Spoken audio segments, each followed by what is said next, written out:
Hi, this is Luke. And this is Tobin from Quest Research. Hey, Tobin, what do you get when four guys with absolutely no video experience whatsoever decide to produce their own online paranormal TV show? I don't know. What? Oh, wait. I do know. Ghost Diaries, right? That's right. You can check us out and get involved at www.questresearch.net. And the good thing about being new is that we will only get better. What are we made of? Why do I get sick? How can I live a more balanced and whole life? These are just a few of the questions explored each week by naturopath, medical intuitive, and clairvoyant Dr. Rita Louise on Just Energy Radio. Explore your possibilities every Friday evening from 7 to 9 p.m. Central Standard Time. Join us at justenergyradio.com.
Yeah, the Ghostman and Demon Hunter show is rocking its way on the supernatural scene. It's drive time paranormal broadcasting without the driving or the timing. Just go to www.ghostanddemon.com. Think you know what goes bump in the night? You ain't heard nothing yet. Each week we'll be bringing you the best and the worst kept secrets in the paranormal community. Yeah, us, the Ghostman and Demon Hunter, Sunday from 9 to 11 p.m. Eastern Standard Time. Ghostanddemon.com. The Ghostman and Demon Hunter show is beyond the normal broadcast.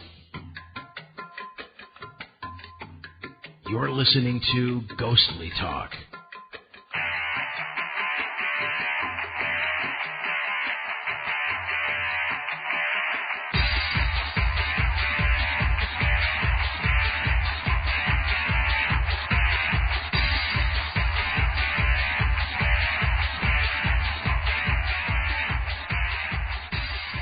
Go! Come on, talk! I'm not used to performing on command. Do it, Doug, do it! Jump through the hoops! Dance, monkey, dance! I'm going to light them on fire if you don't do it now. We're talking with Dr. Sally Rhine Feather. Her website, the website to go to for this, www.rhine.org, RHINE.org. Of course, it's probably already in your bookmarks because I know it's in mine. Mm-hmm. We were talking about, of course, the book that was out in 2005, The Gift, was about, the spontaneous ESP, and of course now Sally's working on the spontaneous PK. But, there's a lot going on at the Rhine Research Center. So there's a segue for you. How's that? That's a great segue. I like that. Yes. There's a lot of stuff going on. The Rhine Research Center is obviously one of the leading research institutes in this field, and worldwide, and probably universe-wide, because I haven't heard any aliens come up with a better one. So I'm wondering what kinds of stuff is going on at the Rhine Research Center. Okay. Well, we don't have as much research as we'd like to have. We're building that back up again, but in the meantime, we have got an extensive, larger than ever educational program, which very soon, some of it will be teleconferenced and accessible to people outside our local area. But we are now from the front page of the website, you can see every month we have 2 different programs, and we have a number of different groups that are available for local people. Well, we just teleconferenced a book club discussion the other day with Charlie Tart out in California. So it really, people can learn a lot from all over the world by just checking into the website and then maybe tuning in on something that we're doing. How interesting, and I love that. And here's why. One of the things, people lead busy lives, right? And for a lot of people who are interested in the paranormal, and these are, valuable people who think about this, who study this, or maybe they don't study, but they at least, are interested and they want to know more. They want to build a foundation of knowledge and perhaps become the go-to guy in their or go-to gal in their local groups or circle of friends, that kind of thing. And there's all this stuff that is already known. Right, I mean, because J.B. Rhine did tons and tons of research at Duke, and you guys are doing a lot at the Rhine Research Center. So there's a lot of stuff going on, and what better way to make it accessible than use the tools that they developed for, and made available, this teleconferencing and things like that. It'll make it certainly a lot more affordable and a lot less time-consuming to go and research something that you're interested in. For example, you want to, see Charles, because I haven't gotten to see or read anything by Charles Tart in a while now. I've been, enveloped, and that's it. I've been enveloped in, the show and work and all these day-to-day things. But I could, go online and join a teleconference, and it's affordable. It doesn't take any travel time, and it's right there in my living room or den or wherever I have my computer. I could be out on the deck for that, actually, because I've got the wireless. But it, I mean, spread out. And it would be a really accessible way to learn new things. Well, like I was saying, I'm sorry. Go ahead. I'm sorry. I'm holding your leg now. I know I'm jiggling. No. I'm excited. For the first time, I'm not grabbing your leg to stop you from jiggling. I felt like a jerk, so I had to touch your leg. No, what I was going to say about that was just like yesterday. I mentioned I was like, just on Google videos. Right. Look at all this stuff. There's so much accessibility out there now in all the fields and studies of the paranormal, thanks to the internet. For better or for worse. But this is one of them good uses where, let's use technology to our advantage. And, as far as teleconferencing is concerned, forget it. Teleconferencing. Is concerned. This is a great use of that to get people, it just makes it more accessible. That gives it real time, too. We do other things, where you can video it and you can watch it later. But we hope to have some real-time opportunity. Wow. We're learning. You're better at the technical things probably than we are, and if you were here locally, boy, would we use you as a volunteer. Do our own little radio. You could start a radio show here in our... Set up the encoders. We're going in. Yes. Doug, to work at the Rhine Research Center... Well, we think we got a pretty cool little studio here, this little thing we set up here. But if we ever got a chance to do that, hey, Sally, sign us up. We'll be there. I'd move. I would move. I have to say that come down. It's wow. But you're taking advantage of. So this is modern. I mean, there was a time. There was a time when. There were little programs, or they weren't little. Some were large, some were medium, some were small. But there were programs in universities. There were probably some like Bill Nell had started that UFO club in high school, right? So there were these efforts, and they were throughout the world, very, very much helped by the spiritualist movement, right? And spiritualism. But there were these efforts throughout the world, but in order to reach them, in order to access them, in order to, know what's going on or take a class or a seminar or whatever, you either had to wait for somebody to come, like Ed and Lorraine Warren used to wander around the country and the world and give. Yeah, academic places are typically, now, like we have a large library, but, people don't come in and sit down and read it very often, so we know that that's not going to be educating the public. Right. So now we have to move more to where the public is, and we will be developing more online courses and classes. That's something that's on our agenda to work to, and where we can actually provide a certificate of attendance and do something more of that, where people might not come here physically, or they might, and depending upon, whatever. We also do weekend things where people can fly in. So we will be doing a lot more of that, and we are largely a group. I should say that we are a group that's primarily run by volunteers. I'm about the volunteer director again now, and we're having a few people who are moving here to work with us as reaching retirement stage, or they don't have to work anymore. So we're building up as we go, depending upon whatever people's particular interests are. But we're always in the back of it is we want to say that what we're teaching and what we're allowing other people to come is basically pretty much evidence-based. We that maybe differentiates us from some groups, so we can't get out too far into other things, although we speculate a lot about the implications and what this all means. But we try to be selling stuff that we think is pretty solid-based material, or cutting edge, which hasn't been researched yet but could be. Well, that's something you mentioned something there, and it kind of popped a little needle in my That head. almost popped a vein. Well, no, obviously, if, in this field, I mean, anybody who, if somebody comes to me and said, I did some research, I took some classes at the Rhine Research Center, it's obviously going to hold some weight. Like, well, you took the time to go down there. That's really cool, to take some time and take some classes like that. Now, the question I want to ask you, though, is, you said that you may start giving certificates to people for completion. Not completion, certificates of attendance. Attendance, okay. Maybe you take a test, blah, blah, blah, what you learned. It would not be a certificate that you are a psychic, because unfortunately we don't know anybody that can do that. Although there is a group that's doing some certification of mediums now, and I respect what they're doing because they are doing a long, thorough investigation, et cetera, and really putting them to the test.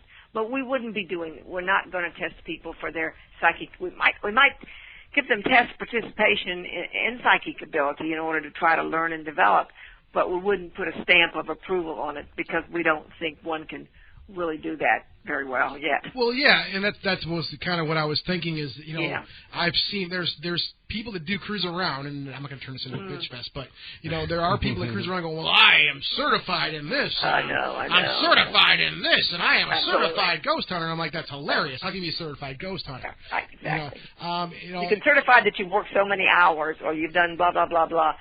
But that's as far as you can go in this field. Yeah, exactly. And I think some people think, well, that's the be-all, end-all. I have this certificate that somebody gave me that has my name in calligraphy on it and stuff like that, and that makes me, a professional. And another word I hate being thrown around so much, a professional ghost hunter or a professional psychic or whatever. And again, how many times have we said this, and I hate to keep ramming the point, but I think it's good, is that there are no professionals in this field. There are no experts in this field. I mean, how many times does it have to be said?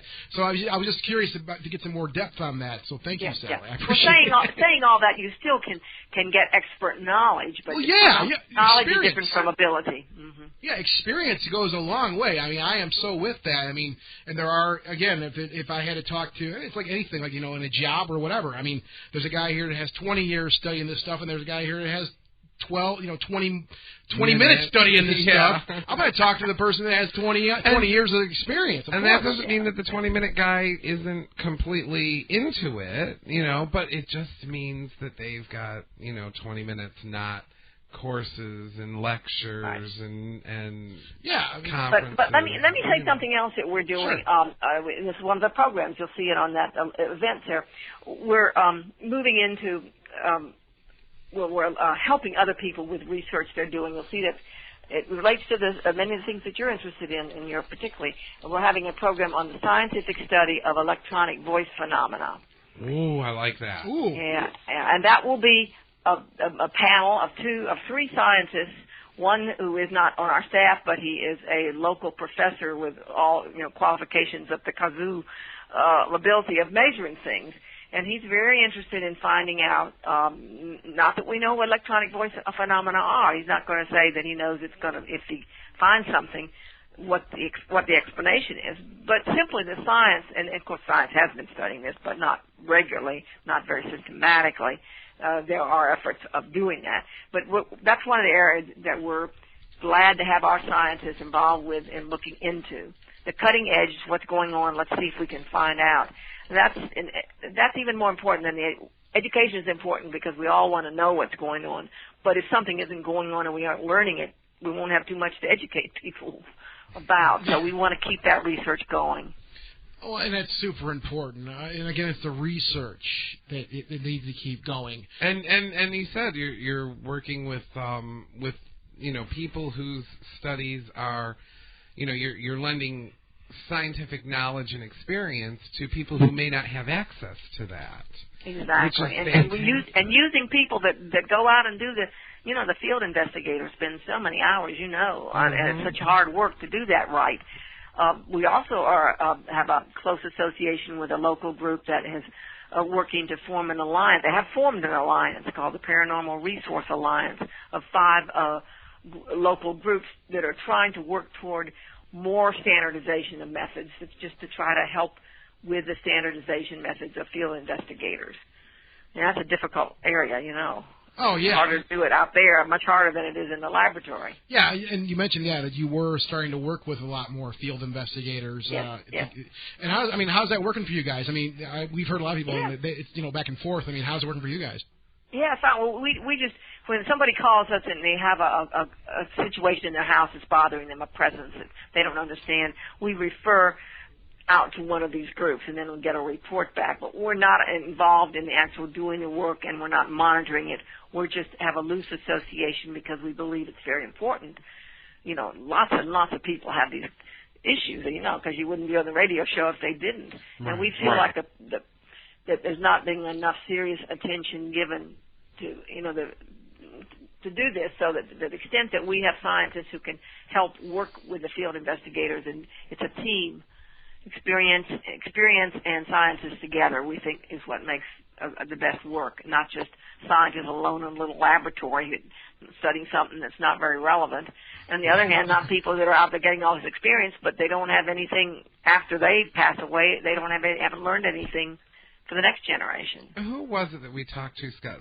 Somebody had said that. We went through a phase where we interviewed 3 or 4 parapsychologists, like, from back to back, and one of them said something like, the ghost hunting movement, like I'm paraphrasing here very, very much, but the sentiment was that the TV shows and the sudden popularity of this kind of stuff is good in a way because it brings more interest.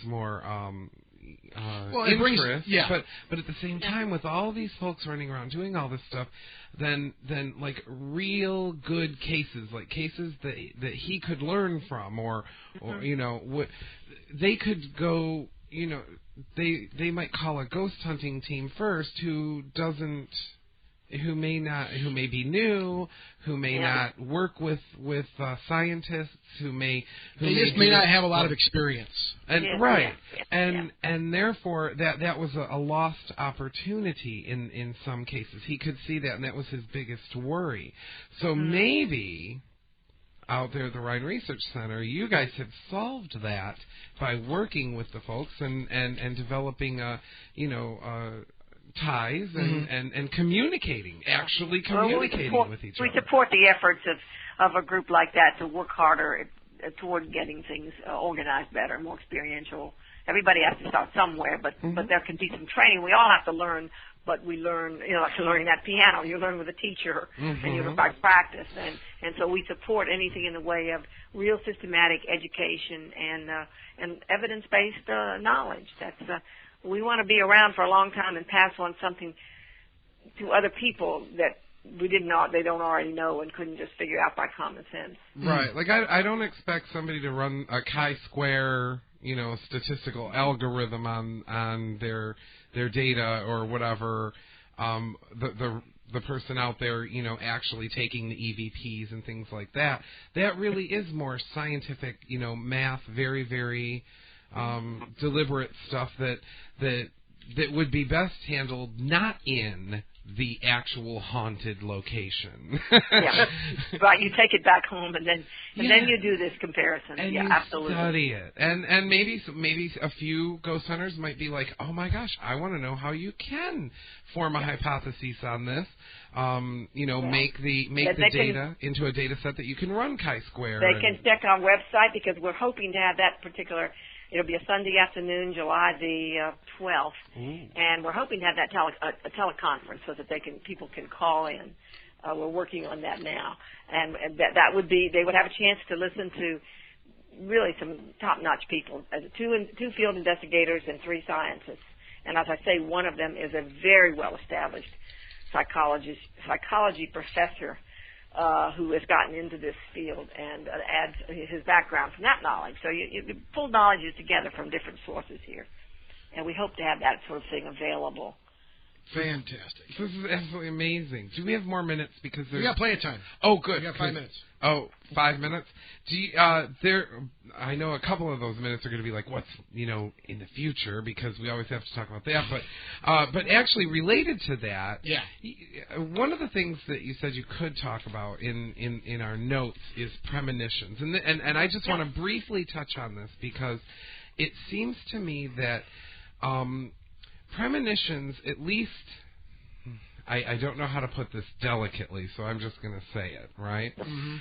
Sometimes premonitions seem to come out after the fact, and I'm talking specifically about big events, like, they have hurricanes, or they have even 9/11. I know that's one of the biggest events. And then after the fact, you hear all these people come out and they say, oh, I predicted that, this and that day on this and that website and stuff like that. But you go and look for it and you can't find it, And so I'm wondering, is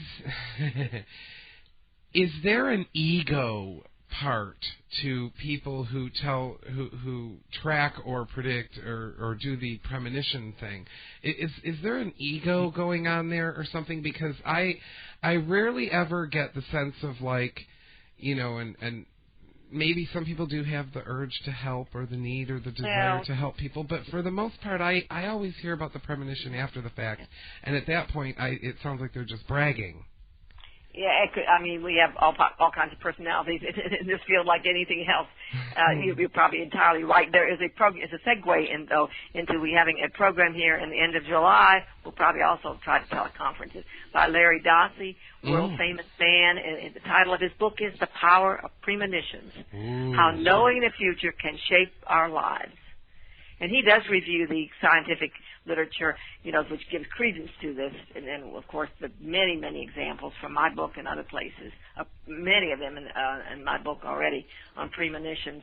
So, and in those cases, we're talking about using knowledge that people have told to somebody else ahead of time or has been recorded in the laboratory, so we can eliminate the personality factors that bother us with people like you just mentioned. Dr. Sally Rhinefeather, I have to confess. Sally! I know. We're trying to save time. I have to confess, you have given your whole family has, but you have given so much to this field of interest, this field of research, this so far not completely scientific field of, I think, science, right?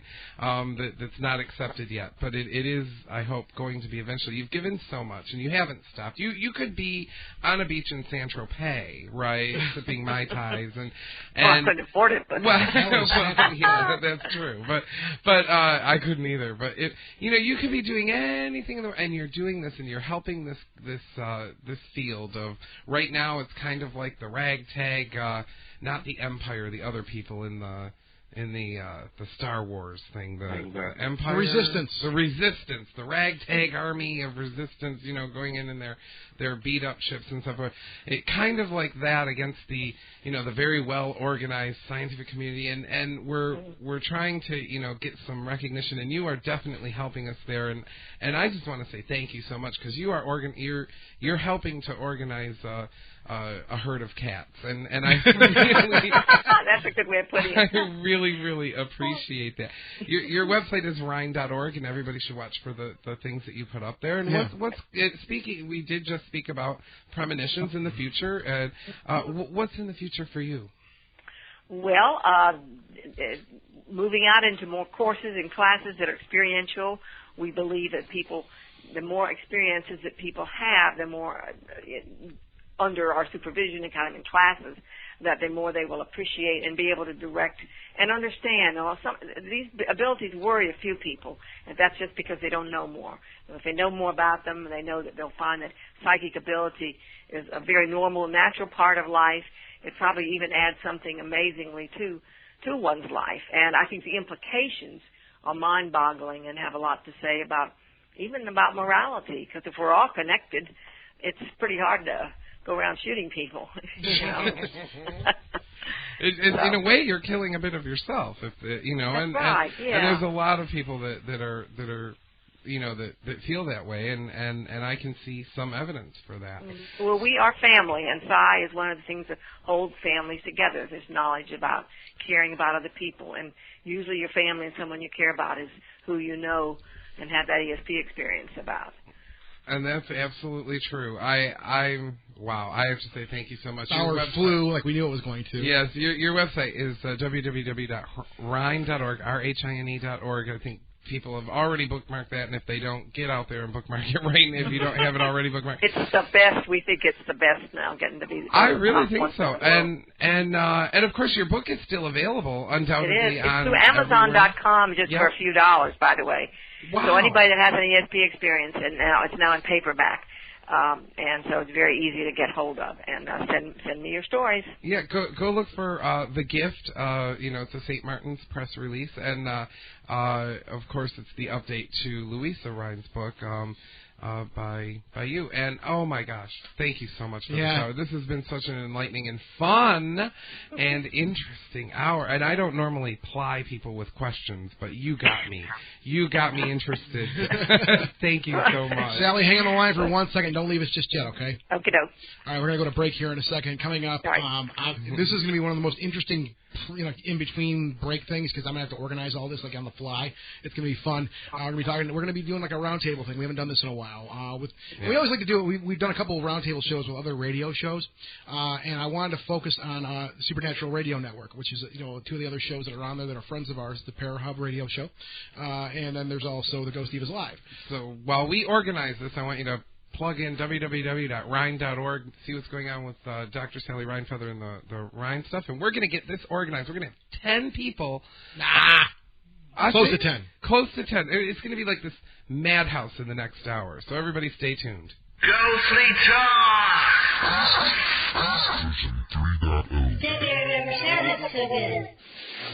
Do you feel like there's something happening in your home or business? Something you can't explain? Do you think that whatever is happening seems to be paranormal? Do they exist? Florida Ghost Hunters at FloridaGhostHunters.com are looking for haunted locations throughout Central Florida. Let the team at Florida Ghost Hunters investigate your paranormal experience. Their mission is to disprove a haunting with science, to find a reasonable explanation to a problem, and whatever is left becomes evidence. FloridaGhostHunters.com. If you've experienced paranormal activity in your home or business, you are urged to visit FloridaGhostHunters.com and click Need Help. FloridaGhostHunters.com. Welcome to Paranormal Headline News, produced by Genesis Creations Entertainment. I'm your host, Bonnie Vent. This is Bonnie Vent. Do you need a celebrity to promote your product or service? Planning a big event and want that little extra star power?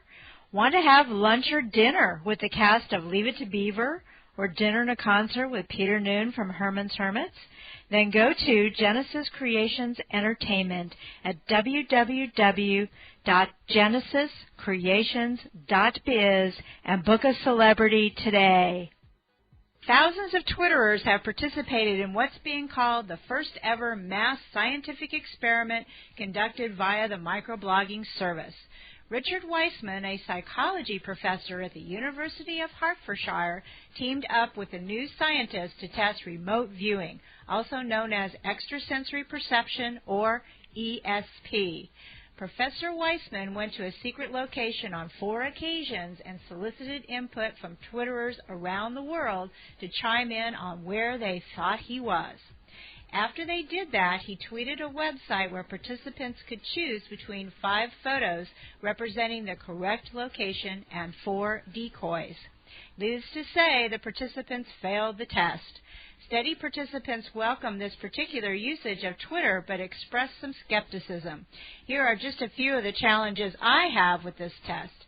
People could participate more than once, so it wasn't controlled. The participants were Twitter users, not those claiming to have this ability or trained in remote viewing in any way.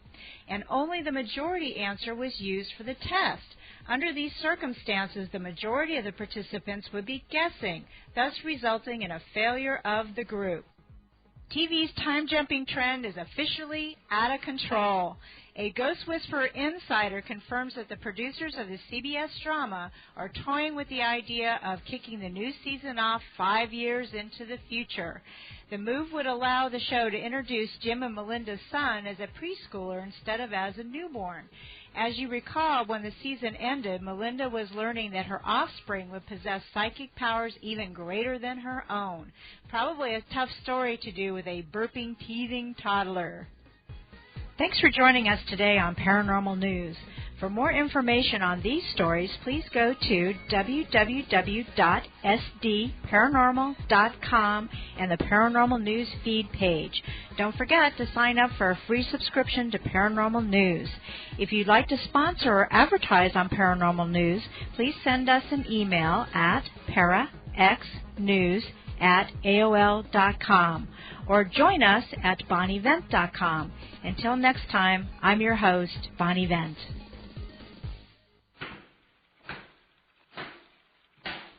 Shadow governments, strange rituals, new world Shadow orders, governments, buried strange treasure, rituals. Planetary mind control. Military cover-up. Shadow government.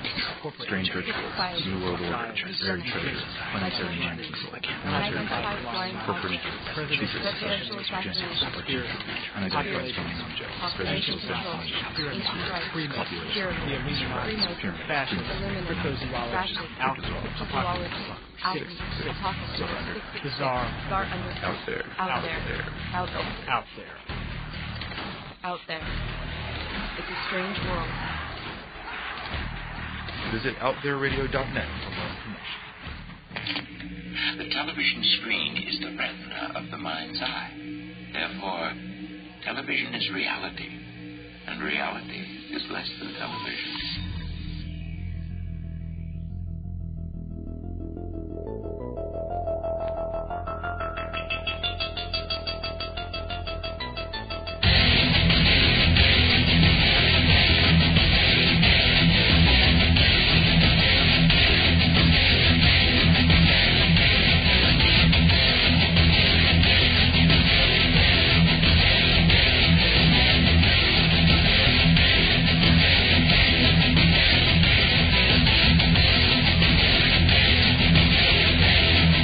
Went over just about how I thought it was going to go over. A train wreck?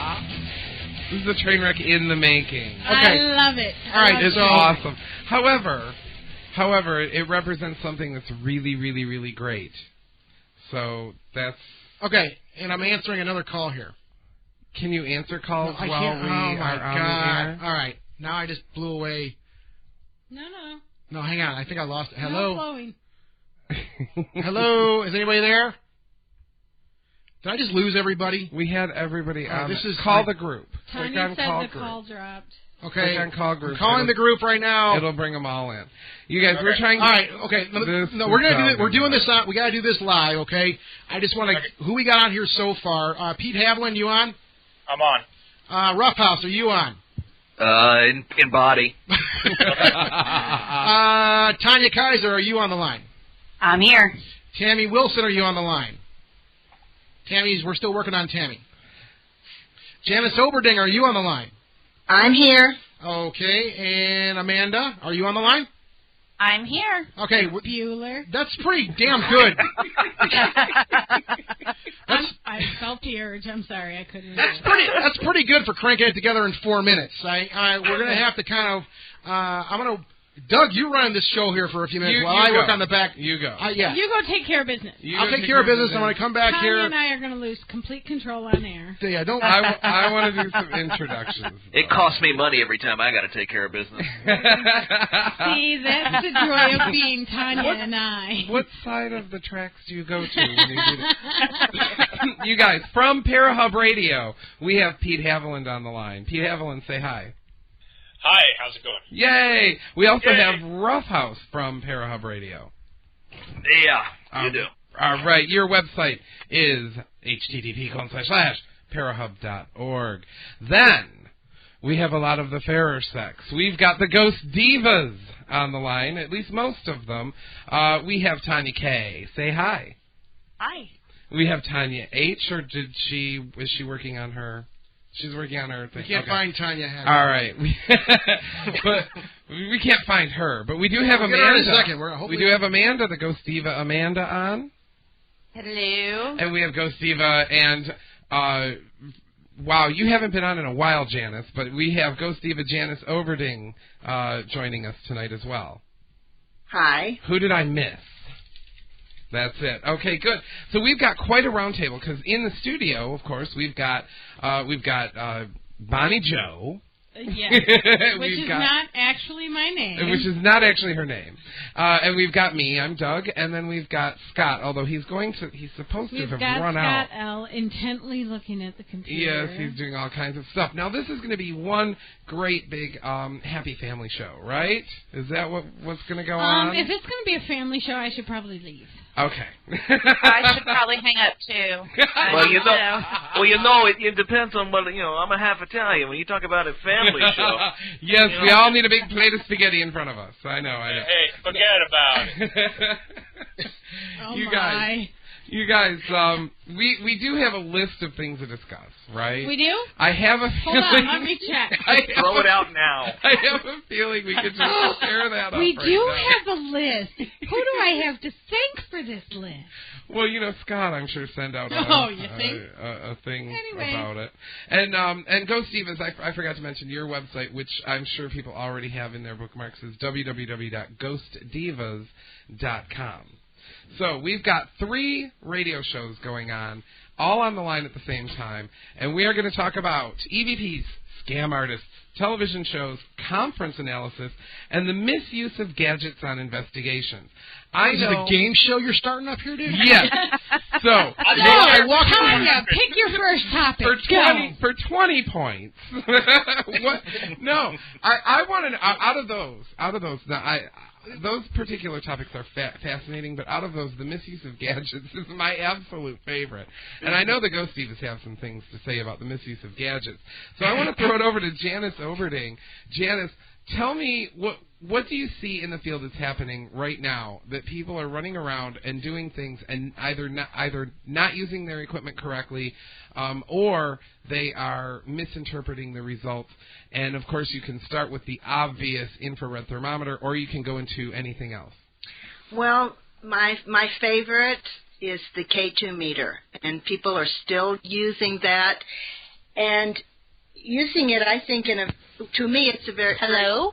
Oh, hello. I think we got... Sorry about that. Tammy Wilson's on the line now. Hi, Tammy. Hi, Tammy. Hi, Tammy. No, it's not like we were talking or anything. Go ahead. Yeah, and it sounds like a bad... She's got... It sounds tinny. Okay, sounds like a bad McDonald's drive-thru. Really? It sounds great here. Yeah, sounds good here. As long as you guys sound good on this end. Who's having a problem hearing? Just sound off. Tammy, you're having a problem? We're going to combine their names now? Tanya was having a problem hearing them. No, I can hear just fine. Okay, then we're good. All right, Janice, go ahead. Well, I want 3 characters for 100, Chuck. Did he say he wanted fries with that? That's not what your mother said last night. The rapists for 100, Chuck. Okay. Anyway, Janice, sorry. We're just trying to work all the kinks out here, so I apologize. Well, I think they're using the... a lot of people will say, don't use Ouija boards because you're opening a doorway. But basically, I believe we're opening a doorway anytime we go on an investigation and we go with our recorders and we say, are you here? Is there anything you'd like to say? Oh, what happened? Oh, God. What'd I do? Did we lose him again? No. Oh, God. I think we lost him again. What do you keep clicking on? Tanya said the call dropped again. Stop playing with it. If you would just what did your mother tell you about touching it too much? Stop it. I was never told that. Okay, I'm really sorry. Okay, Janice. Holy. I need a tissue. Use a sock. All right. Okay, guys. Look, I'm really sorry. Okay, we got everybody. Give me the mouse. Give me the mouse. Put it down. Bleep. Okay, all right. Oh, Mama Elf. Sit back. All right, I'm done. I'm done. I'm not adding no one else. I'm not clicking anything else. Yes. I'm going to leave the room. This is how it is. I was afraid the mouse to do that. I'm out of here. That's like my honeymoon. And for once, I just have to say, I'm out of here. I'm not the only one taking this to the lower. You guys. No, I'm serious. I want you guys to take control of this thing. All the technical stuff's done. Before I break something else, I'm getting the F out of this room. We are recording God, this. I love you. And by the way, Mom L says you're going to go blind. I don't know. She said it in the chat room. You can interpret it any way you want. Bonnie, where are you? I'm here. Okay. I need to take a few minutes. Well, that only took 10 minutes to go right down the toilet. 10 minutes? Please. The second I said, and I'm Bonnie, this show went down there. I can't I'm believe talking a full 10.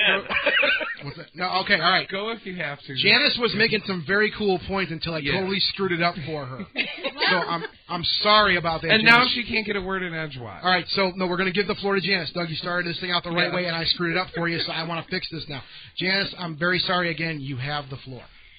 Oh, it's just the K2 meter. People are using that very similar to the way they would use the Ouija board. They're asking to blink twice for no or twice for yes, once for no. And they're actually going out there and using this to gather evidence. And I've seen a lot of people in investigations take this and say, well, the K2 meter means this or that based on how the lights are blinking. And I think that's about the silliest thing going on right now. Well, I can add something to that, because remember, Doug, I think you were there for this. This was years ago. Yeah, when we were out west in western Michigan at the Bates house. I was actually thinking of something else. Oh, really? This was back in like 2000. We don't have the same mind. I think we. 2002. I remember. This was like back in like 2002. Okay, Yeah. and I'm going. Oh boy, you know what? Did you click on something? No, I didn't again? click on anything. Stop! You're touching the mouse. He's touching it again. Stop touching the mouse. Okay, sorry about that. No, what I was saying is in 2002 we actually this was a Gauss meter we were using. Yeah. Okay. Yeah. And Janice, we were actually doing an investigation, and I have this recorded, as a matter of fact. We were in the corner of this one cemetery we used to like to go to and do work at, and we were actually asking questions. And again, this could be a smorgasbord of things that could have happened looking back on it now. But we were asking questions just to whatever was out there, like, is there someone out here? And this thing was actually, it was answering our questions. It wasn't saying, like, yes, my name is Charles, but it was, and wheel. It was, the Gauss meter makes that squealing sound, right? And it was answering questions. Now, I found it peculiar, but by no means was it any type of evidence that there was someone there, that we couldn't see. Do you remember about the Gauss meter? The Gauss meter, was it like, did you turn it on and did the switch stay on, or did you have to hold the switch? Do you remember if it was like the K2 in that manner? It was just a switch. You threw it on and that was it. It was on. And you left it on. Yeah. So you couldn't subconsciously lift your thumb or something and turn it off and then push your thumb harder down and then make it come back This out. was just one I thought you could. I mean, this was a number of years ago, but yeah. it was an interesting thing. And the reason I mentioned that, Janice, is because you're saying people are using these as a communications device, which I find that kind of funny. Have you seen? I don't know. People do that. What about anybody else? Let's talk about some other equipment that's being misinterpreted or misused. Anybody else? Can I say this, that the misuse of the social pages such as MySpace? Oh God! It only took us like 2 minutes to get to MySpace. That is using technology in a very interesting. Well, okay, you said it, Ruff. You said it, so back it up. Let's hear what you have to say about that. When it started out, it was a great tool for promoting radio shows when there were only like a dozen. But now it seems like everybody has one, and you open it up, and there's about 50 or 70 shows that everybody wants you to listen to. And I have no problem with promotion. Lord knows I've done enough of it for our show over the last 2 years. But it's just like every time I turn around, there's on the emails and all this kind of stuff. And I don't know that there's a solution to it. But I will tell you that if people want to listen to your show, they'll listen to your show. But sending me 17 bulletins and putting big huge monster banners on my MySpace page in the comment section. That's what we don't have, a big huge monster banner. Write that I'm down, start Scott. That up. Yes, write that down. I want to make it a 2 meg banner. Yeah, we need a 2 meg banner of. We need 32-bit color with of flash. That picture, the one. Yes. You know that picture that we took? Oh, if only we had a couple in a row. If we had a couple in a row. Oh, we could make it an action We sequence. could make it that an animated GIF. Because let me tell you, you loved that. That's all I'm saying. I did. Well, but okay, and that is it's a tool. Good idea, Ruff. Thank you. Quite welcome. Well, and that is a tool, I guess. I guess as far as a tool is concerned, it's in all fun. You're right. What's the root cause? What's the root cause? Does everybody want to be famous? Does everybody want to be rich? Does everybody want? Why would you do that? Yeah, exactly. Everybody wants. You see these 3 shows right here. Everybody wants to be us. Everybody wants to be Dr. Dawn. Oh, absolutely. Oh, God. Living in a trailer. Down by the river. Hideous makeup and really bad hair. Well, okay. And no heat. What was that, Tanya? nice bra, though. Oh, yeah. She's got a hot bright bra. orange. Bright orange. I want to see I want to see Dawn naked. No, really, you don't. That's the other. Oh, wait, actually, there is a bathtub scene. There is a bathtub scene in it. Check the giant banner in my comment section. You'll see one. But no. That out. You know, when I call it a tool because it became one several years ago when, you know, in Florida here, there was only a few paranormal groups when I joined the Florida Ghost Hunters. And now there's 1,700 of them, and every one of them have a MySpace page, and every one of those people that are in those 1,700 have their own radio show, and every one of them are promoting their radio show using MySpace. So you take all of those and you throw them into the Parahub Radio MySpace page, and I get 17,000 a week, you know, people asking me to listen to their show. And the unfortunate thing is and I hate to admit this, but I don't listen to other people's shows, you know?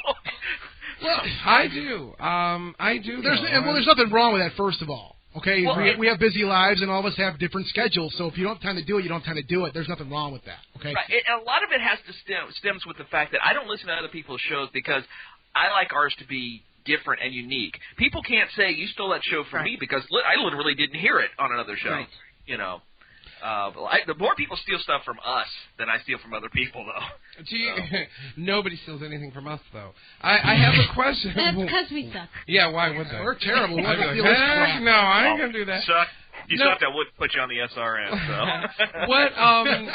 Thank you. The thing is, though, how do you get better? I mean, without listening to other folks, without communicating with other radio show hosts, without, you know, meeting up with them and talking to them or whatever. How do you get better? How do you get tips to improve? I don't care. Yeah. To be honest, no, our show is our show. You know, I mean, if you got that as a soundbite right now. How do you? If you like it, you like it. If you don't, you don't. Yeah. I did 20 years of radio. I say that all the time, and I don't mean to be touting, you know, toot my own horn there. I do know a little bit about it, but. To get better, I mean, honestly, people ask me all the time, you know, questions about doing their radio shows and how do I improve the show. And I think I wrote a book, didn't I, Pete? I think about it. Sure did. I can't remember. I think I got a check for it. But anyway, I wrote, you know, a book about how you improve your radio show. But that was before the whole MySpace thing took over. And I honestly don't have an answer on how to improve that, on what's a better way to promote your show. I don't.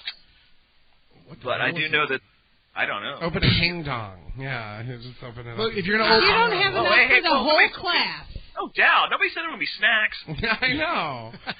Although I do have my peanuts here. Okay. You said peanuts, right? Yeah, he said peanuts. Please enunciate. I know it's.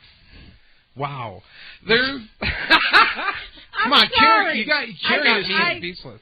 No, the thing is MySpace. You're right. How are you going to promote yourself? Why does a ghost hunting group, need to promote itself?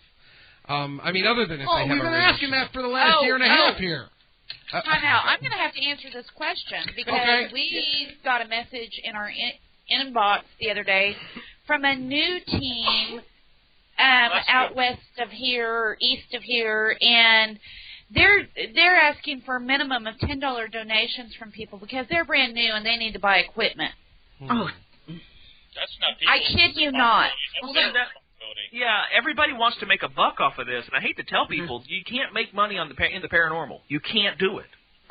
You know, there are people trying. There are people that, for $150 you can go investigate with Brian Harnois or whatever. You know, there are people trying to do it. But really, I don't know of anybody who's gotten a mansion or is driving a new Hummer because of, the paranormal. Right.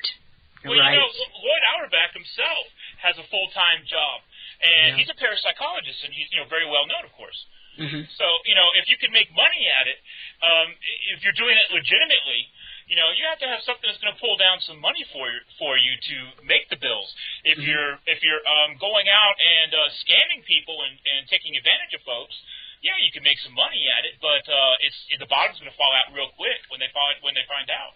That's right. Well, I just thought the audacity these people have to ask in this economy for donations, and then they tell you it's a minimum of a $10 donation. Are you freaking kidding me? But aren't people doing the same thing by putting up stores, with T-shirts and stuff like that? I think that's different. Because I looked at some T-shirt stuff off of the Cafe Press stuff is all they do, right? And I looked at some of it, and I thought some of the art, it did take some time to develop a little logo and some art and a funny saying, right? And some of it is cute. Now, if it's just if it's just blah, I could care less about that, then I would just skip over it and not buy it, right? So I don't have a problem with the Cafe Press stuff. Hang on, pause. Tanya Hacker, are you on the line? Yes, I am. Oh, my God, I got it right. Oh, my God. And he didn't lose it. Good job, Scott. Welcome. Good job. Sorry, Tanya, I'm sincerely sorry for my delay. I just didn't want to break the phone line again, so I was trying every way to get around it, and I found the way around it. So, okay. Everybody's still here, right? Yes. No, you dropped me. Now we're well, good. I dropped you. Now I dropped you. We're going to tie your hands behind your back and make you sit down and enjoy the conversation. I'm going to get the whip. Oh, me next. Wait, me next. This went somewhere different. Well, no. Behind roughhouse. Yeah, you can tell it. So what's new? Yeah. Anyways, no. Going further with this. But I don't. Here's the question with the Cafe Press stuff. Whatever. It's a and quick and selling easy t-shirts thing. or Whatever. Buttons. I have a problem with charging for your services. I think that's not. I can tell you first and foremost that everything because Ghostly Talk sold T-shirts. We still do sell T-shirts. We sell stickers. We sell buttons. Believe me, I'll show you the books. We're still losing our butts on this thing. But every single penny we put into it, we put it right back into the show. Okay. Right. And I tell you right now, from day one to even up to now, I just answered an irate email. You guys probably saw it too, Doug and Bonnie, this week. Check your email, and then you'll see it. Yeah, I remember. And I did say that. I said the same thing. I'm like, look, we have financed this show ourselves from day one. We've put every penny we want to. It's all been our money as far as keeping the show going and doing what we want to do with the show. We've never really asked. I think we put a PayPal button on the site for a little while. We said this is stupid. Let's just pay for it. I literally pay just under $1,000 a year. You do. Doug does for the bandwidth. Yeah, and don't break out the violins. Pocket. Don't break out the violins. And it's because I love this. I love this show. I love the paranormal. I love the opportunities it's created and allowed me to enjoy, but I pay under $1,000 a year just for the bandwidth alone. That doesn't include anything else. Yeah, right. And if you're selling the T-shirts and that's what it's going to, then that's going to support the show. I have no problem with making money to do that. We get sponsors for our show that pay for the Skype that we use, that pay for the stuff we have not made 1 cent on the show at all. But I'm talking about groups that go out and they're trying to sell it, sell T-shirts and things like that. People tend to have a problem. If you make money in this business, you're selling out. They will turn on you in a heartbeat the second you become, popular or, God forbid, rich. Yeah. Whatever happened to ghost hunting?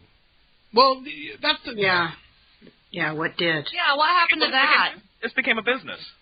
When taps and ghost hunters became popular, this became a business. Yep. And that's. I got so many opinions on this thing. Hello?